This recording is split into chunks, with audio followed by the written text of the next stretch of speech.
Yes na guys. Mga pinatong na recover karon na treasure na to, no? Puro mga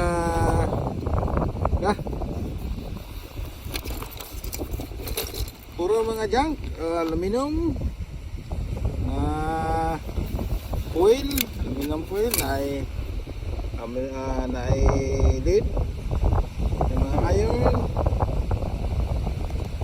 So mao na itong recover ron.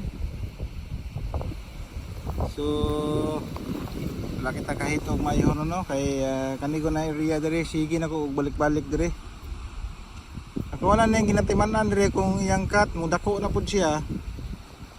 Balik ko na pa na ko niya dire kay kaning area dire ko nakakuha og daghang mga old coins og nakakuha po ko dire og mga jewelry na mga gold ring gikan na ning tinambak dire, oh. So mo din akong gina-maintain dire balik-balik yung talitikting guys, gawas na doon sa mga. So dire ko nang balik-balik. Hindi na ko na ginatanaw dire kung nanapay pag-usab bang talitikting sa ko. So mo na ito nakuha ron guys, ito ang pag-metal detecting.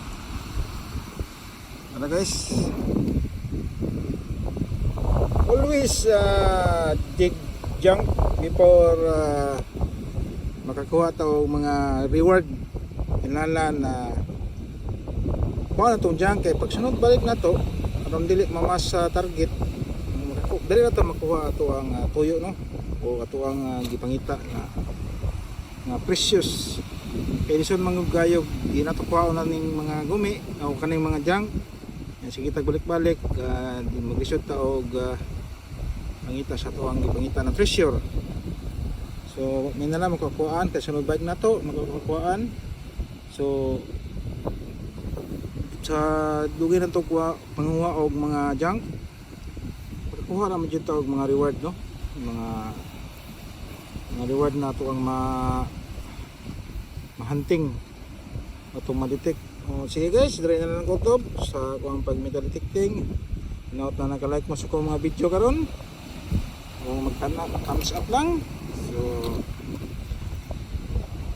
see you my next video guys. Bye bye.